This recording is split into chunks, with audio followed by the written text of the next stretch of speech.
let me move into other issues. Let me move into other issues at this point. One of the biggest or trending issues at this point has to do with police arrest.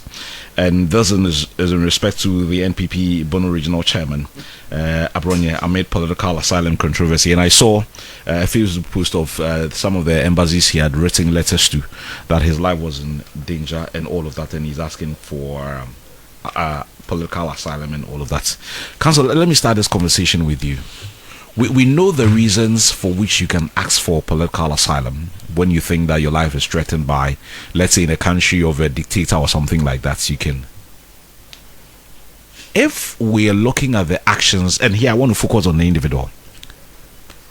If you're looking at the actions of the individual in question because of his pronouncements, on what basis would he ask for asylum? Because sure the things he has said, they are on video. Everybody can see it, unless you don't want to watch. I'm sure he himself, like you rightly said, his own videos would implicate him. Yes, that's the word. Yeah. I asked you that for a reason, because I knew it would come across this line of implication. Yes. So the videos will be used against him. Exactly. So, but you see, sometimes I've always said this, that the place where you get justice is the same place you can get injustice. Okay, so, and I've always said that the law is like a sword. It can be sharpened and it can be given to the wrong person, and the wrong person will use it for the wrong things. If you give it to the right person too, they will use it to ensure that there is justice, there is rule of law. So in Ghana, we used to have issues of libel, slander, and all that. Now we move into the jurisdiction of people saying, I need my freedom of speech. Therefore, but it doesn't mean you can just say anything. Yes, therefore we think that you can say anything and go scot-free.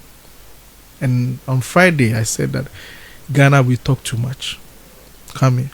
You see, it is our talking too much that has not helped us to go far. If a Ghanaian goes to Rwanda, you have a lot of reasons to complain about free speech. But on the other side of it is that there is a system that works. We will talk about Rwanda and want to probably be like Rwanda in certain circles. But when it comes to other circles, we say no. Because Rwanda, you can't go and do this tobe. Kagame's boys you will won't come finish. for you. You won't finish. Kagame's boys will come for you. You understand? Uganda, you can't. You have. Even in Tanzania, Tanzania, you go publicly speak against the president. They will find you after 30 days. That's when you are lucky. But in Ghana, we have created a space where I can just set up a Facebook Live, say anything, and expect that nobody can touch me, and I cannot even be questioned. And when issues of questioning are raised, you will say, oh, it is witch hunting. I've said it here that I think we need to redefine witch hunting, because for me, where there are witches, we need to hunt them. It is important we look at this outside of partisan politics, because even within political parties, we see some of these things happening. Abronye, does he speak only about the opposition party? He speaks within. He speaks about his people within his party. In a way, a manner that is not something that we should encourage. But unfortunately, this morning, if you listen around, I've seen people who have gone to his defense, saying all sort of things. Even though I'm yet to get into the main issues why he's been arrested. Is it just based on his utterances? Or pretty much what I know now. There is something more. So I think that, you see,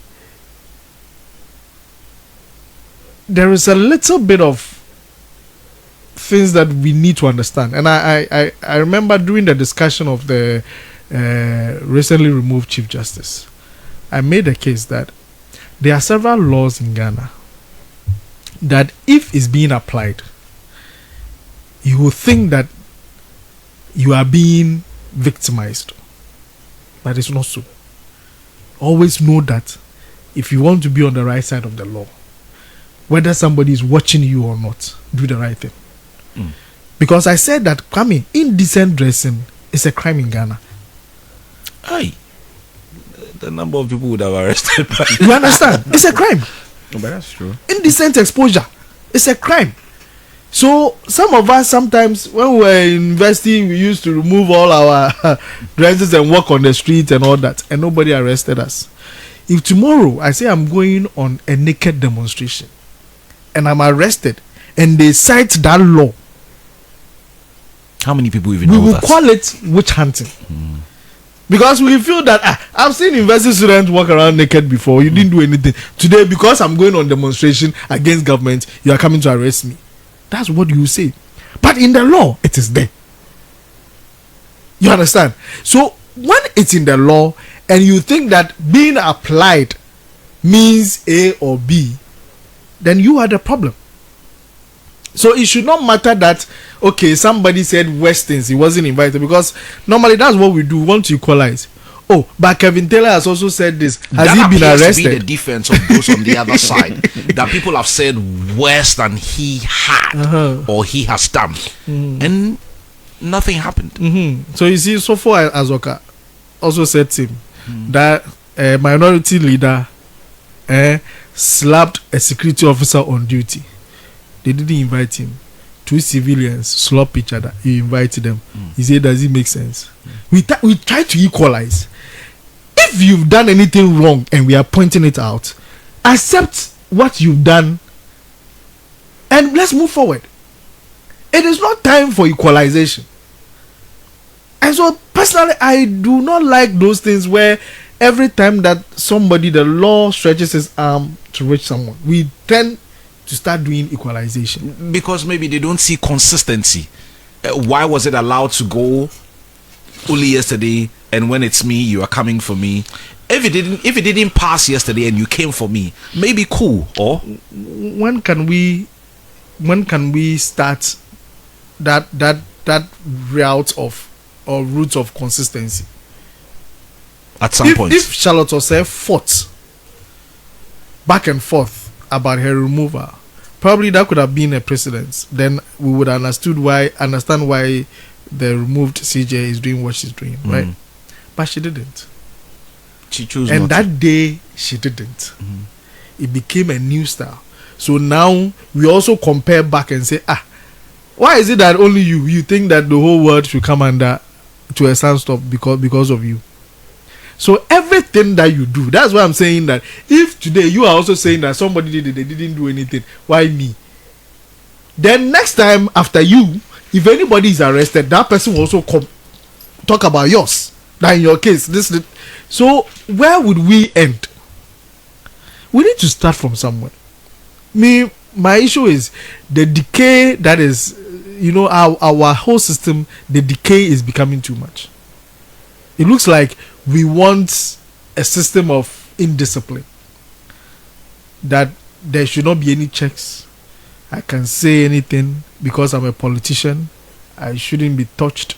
Nothing should be done to me. I can go scot-free. And we've allowed it to fester.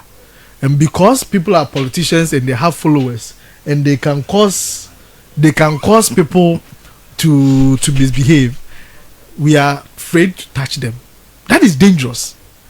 Because you see, Kofi Apalu has been arrested and nobody has gone to Yoko. There's nobody there. And he's still there. You understand? But Chama to me, was arrested, and you saw the people who were there. What do we want to build an unequal society? No. It should be that when that's why they are laws. You see, laws are supposed to set up a threshold that when you commit this, you know that you've committed a crime. Therefore, you needed to be dealt with. The kind of things that we say and do is dangerous. But some of the things that I have watched him say, probably I'm not even in a position to repeat them. No, but Kwame, how can you? Of the highest vitriolic order, like that's the only way I can put it. Or like there was one particular one I wouldn't even mention here. I was like, is everything okay? But Kwame, you ask yourself, who is he? He is the regional chairman of a party, of a political party. None other than the NPP, the biggest opposition party in Ghana. A party that just left government about just 8 months ago. You understand? And that's why I always say that, you see, when you are training attack dogs in a party, you should be very careful. One day, they will turn around to hurt you back. And the system that we are building, Kwame, I can tell you that if we don't start cracking the whip, because I remember in Nanado's time, I remember some few things people said and they were arrested, and people jump to their defense. Why are you becoming a tyrant? And I said, please be careful, because tomorrow, if those things are being said about your leader, you might want to do same. Let me get your thoughts. Refer you that you are also. Let me get your thoughts on this one before I get Dr. Ntemo in, because of the legalists. What is free speech? It's a very, very thin definition for free speech. So you see, when you are practicing a democracy, it means that I can say my opinion. I am free to be able to share my opinion on how I see things, and you are free to do same. But you see, in expressing that, I should not also infringe on others' rights. So once I go beyond just expressing my views on how I see something, I can say that, oh, I see myself as a king. If it goes beyond me and I say I see Kwame as this, and Kwame says I don't like it, that is where the problem is. And that is why you can't even, there are some ladies, if you start talking about a lady and she says I don't like this, you need to stop, because it can be abuse. Sexual harassment. Yes. Just telling the lady, oh, you are so pretty, if I look at your shape, and she say you need to what? Stop. You can say you are glorifying her, but no. She doesn't like that. She doesn't like that. And that is where free speech is. That free speech is not about someone else. It could be about myself. If I'm talking about myself, then fine. You can go ahead and talk about yourself. But even in talking about yourself, you should be very careful. Because if you talk about yourself in a way that I feel intimidated about, I can also take you on. If I talk about myself, I say me, I can kill. I can just cut off your head. I'm talking about myself. But if it scares you, you can what? It's a threat. So free speech, like I said, is a very thin line. We need to be very careful about what we say and how we say it and where we say it. All these things are things that we need to start talking about. And I'm happy that this morning you have given us a platform to be able to talk about some of these things. That most of us, we sometimes say things and we think that because we've gotten the platform, we can say anything. I'm someone that I normally watch back what I say. Everywhere I go, when I finish, I sometimes listen to myself. Say, no, this thing I said, probably I could have said it a different way or that way. I remember one of my recent, not regrets, but I felt, I could have been a little bit more charitable, was my description of the MPP candidate in Akutia. And that video was all over. But I sat back, I watched it over and over again. I said, could I have said anything better or differently? I felt I was a bit harsh. What did you say about him? I said we.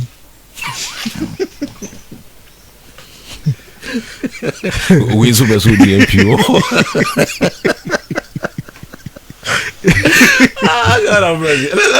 Let me get Dr. Ajewa to the conversation. The individual in question we know, but we are looking at the bigger picture. One of the things I have come to notice, I don't know whether it's because of the social media space as well, but growing up listening to radio and watching television, choice of words were, I mean, for want of a better word, fairly decent. I don't know what has changed. To be honest. Fairly decent. I don't know what has changed. But with the advent of social media, it's gotten to scary levels. It looks like people think free means free, as in talk freely. So anything is allowed. So we are seeing it freely, and people are talking. Like lawyer said, at what point do we say, Massa, your free ends at the point? And you need to appreciate the fact that free means free doesn't mean you can just open your stomach and start talking. At some point, we need to put some checks. At what point? Kwame, thank you. What I would just add up to what lawyer was saying. I think that when we are talking about this freedom of speech, the point you realize that you have done the wrong thing is when the law is dealing with you. And this is the point where we have, because from what we have all been reading, it looks about the statements he put out there, Abronye. One of the statements is about the fact that he wants security protection, which means that the country is not safe. And we have a criminal code in our country, 1960. Act 29. I'm sure the lawyer is here, but I'm quoting. Yes.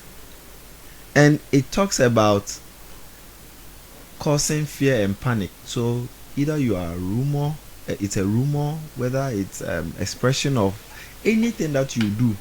If I want to look at it, I just quickly checked online and I saw it, so I just wanted to share. It talks about, so we have section 208(1) of the 1960 Act 29. It says any person who publishes or produces any statement, rumor, or report which is likely to cause fear and alarm to the public, disturb the public peace, knowing or having reason to believe that the statement, rumor, or report is false, is guilty of misdemeanor. So if we look at Kwame Bafo, popularly known as Abronye, his records from 2017 when MPP took office.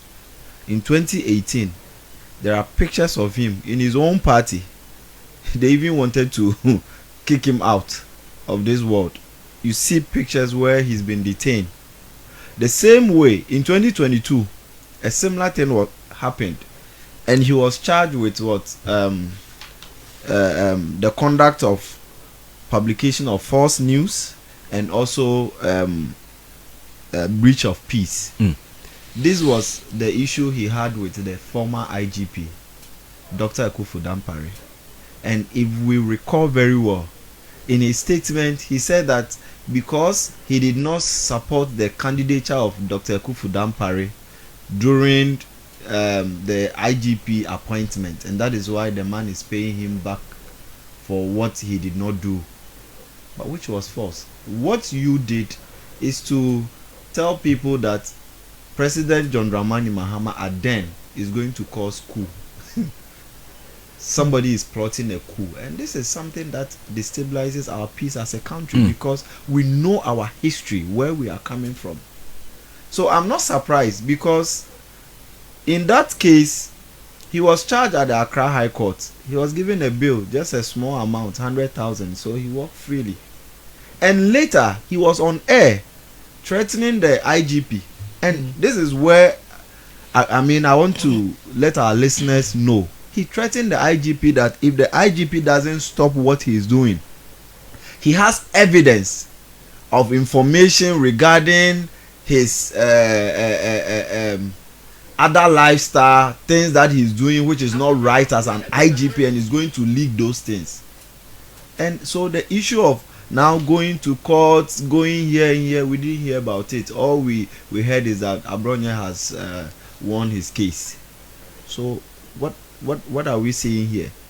But then his party was in power. Within the same party, he was able to ride over the IGP. The same person who was able to ride over the IGP, at that time he did not seek asylum.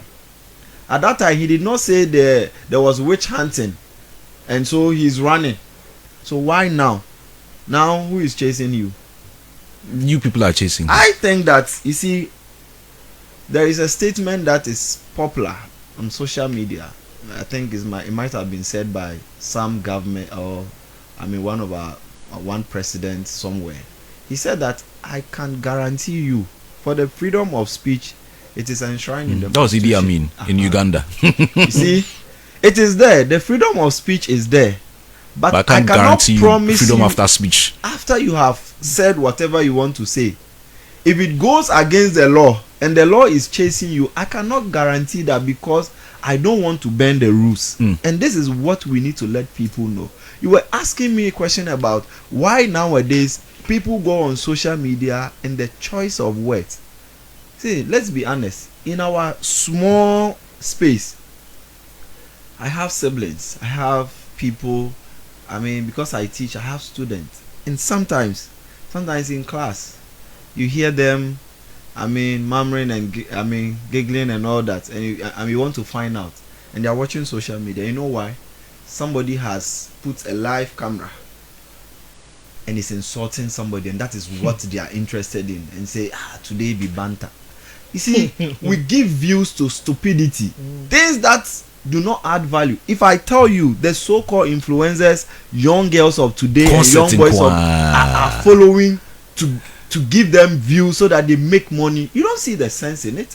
And if you talk about it, they make it look like, man, well, you are too archaic, you are too colo and all that, maybe from medieval era. But the reality is that we've lost the fabric of what we call decent language. Yes, those days we've lost it, Kwame. These days, if you are on social media and you are not into insulting people, a lot of the young girls is banter to banter. Sometimes the issue doesn't even concern them. It could be politics, it could be personal life. They can even bring somebody's personal issue, a wedding program somebody has organized, and say your dress is not nice, and they sit there 24/7 and lambast you, and they get views for that. And that is what we encourage. I think that our media space, cyber security and things, they should look at it. Because, say, I was reading something about North Korea. You can't do this nonsense there. They're owning a mobile phone. This mobile phone, if you go, you can check, it's punishable by death at a point. Let alone you having access to internet. You don't have access to internet and those things. It is only top officials and certain people who have access to certain information. The TV station there is one TV station. Everybody is watching you.